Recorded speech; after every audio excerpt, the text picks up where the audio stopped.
السلام علیکم ملګرو، زه ام فضل نبی. ملګرو، نن زموږ د خبرو موضوع ده د دلوزو عوام د پیچې خلاف چې کوم احتجاج دی په هغې باندې زموږ خبرې اترې دي. وړومبی مخکې تاسو دا واورئ چې د دلوزو عوام څه مطالبه ده او هغوی د پیچې خلاف ولې روتي او ولې احتجاج کیمپ لګولی. دا تاسو دا ویډیو وګورئ.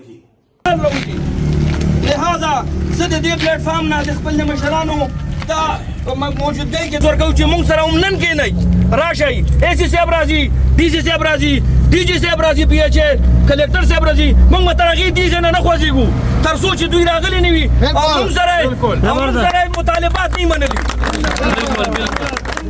دې پسته به نور مونږه مزید دننه په پی ایچ اے کې یو هم خشته هم ترقیاتي نه پرېږدو. زمونږ چې کوم د تنظیمي تقریبا د سلو نه سیوا غړي دي، ملګري دي، هغوی به روزانه بنیاد باندې راځي او په پی ایچ اے کې به دننه ګرځي. ای به چې کوم ترقیاتي کارونه کېږي ته به وروره دا کار بند کړئ، نور کارونه مارونه به نه کوئ تر څو چې موږ ته زموږ حق نه ادا کړی. انشاءالله په دغه باندې موږ دا راودي یو، موږ مجبوره شو، موږ نن مجبوره شو ځکه چې دوی ناظرین تاسو د خبرې واورېدې. جاوید اقبال د جلوزو د ناظم د پی ټی آی ستر مشر هم دی د علاقې. د خبر تاسو واورېده دا الزام لګوي، دی دا الزام لګوي چې پیچې چې کوم دی زمونه او وخت کې اونې پونې باندې دا پلاټونه وشتل، دا زموږ ځمکې چې کوم وشتي او دی دا زموږ ځمکې چې کوم دی هغه سونه ځمکې چې کوم دی هغه بیا دی خرڅوي په ډېر ګران قیمت باندې پلاټونه خرڅوي. علمونه ډېر ارزانه وشتي او بیا ډېر ګران په قیمت باندې خرڅوي. خو بیا موږ دی چې عوامو د صوبایي حکومت د هغه باندې یو سمجوته باندې دا ځمکې موږ خپلې ځمکې ورکړي. خو چې کوم څه دی کوم معاهده وکړي دی، کوم معاهده په هغې باندې عمل درآمد نه کوي پیچې والا. زموږ کیس موږ چې کوم د غریبان خلک ټول موږ دغه شول د دې دغه سپریم کورټ پورې لاړو. خو افسوس چې کوم دی پیچې والا په خپل معاهدې باندې عمل درآمد نه کوي او هغه هلته حاضرېږي نه. حالانکه کورټ چې کوم فیصله کړې وه موږ په هغې کورټ فیصلې باندې پابند یو، خو د هغې هم 3 کاله وشول چې دوی د کورټ فیصلې نه مني. نو موږ نن مجبورا چې کوم دی احتجاج لروتی یو. یقینا ملګرو پیچې چې کوم دی پیچې چې 100 کاله وشول، کم از کم 15 کاله وشول د خلکو نه د اربونه روپۍ وشتي او تر څو پورې هغه دغه ځای کې دا مکمل لکه مطلب چې خلکو لا قبضه نه ورکړي او نه هغه مالکانو لا دغه هغه پیسې ورکړي دي.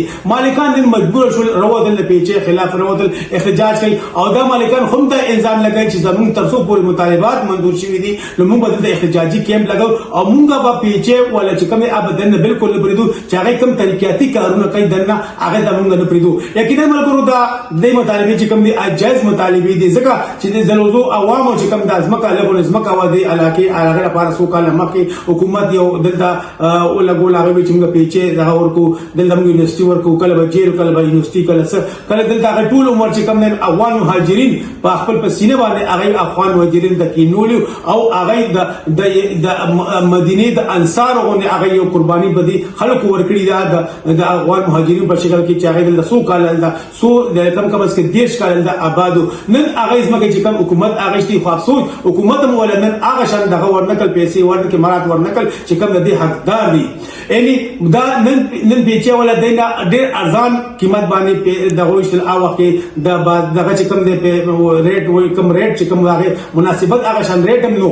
خو بیا حکومت یې په زور باندې ځمکه وشتي سي په زور اسي په یا سنجوتا باندې کوم د سیکشن 4 لګول په هغه باندې دا وشو او بیا خو بیا د خلک مجبور شول د لاړ کیس واچولو او هغه کیس تقریبا 115 کاله کیس او چلیدو. خو افسوس چې نن هغه کیس کوم دی هغه شان دغه خو سپریم دغه چې کوم پیچې دغه انتظامیه چې کوم دغه عمل درآمد پاغه باندې نه کوي. نن ځکه دا خلک احتجاج تروتی دي او د خپل احتجاج ریکارډ کول غواړي او دا پیچې خو اربونه روپۍ وسره په فند پروت ته وسره په بانکونو اکاونټونو مختلف اکاونټونه پراتی وسره خو هغه دی ورکی د خپل د سپریم کورټ د فیصله مطابق اې د مالکانو له کم چې حقوق د پیسې د پیسې ورکی. خو لیکن افسوس چې هغه هم د خپل بانک بیلنس خو ځواکي خو د دې خپل حق نه ورکي. یقینا ملګرو دا احتجاج به کوم نه ان شاء الله چې رنگ وروړي او پیچې ولا پدې موږ د پیچې ته او صوبې حکومت ته هم دا خواست کو چې هغه دې خلکو سره کینی ځکه چې پیچې چې دا فرض کې دا احتجاج کوي او پیچې سره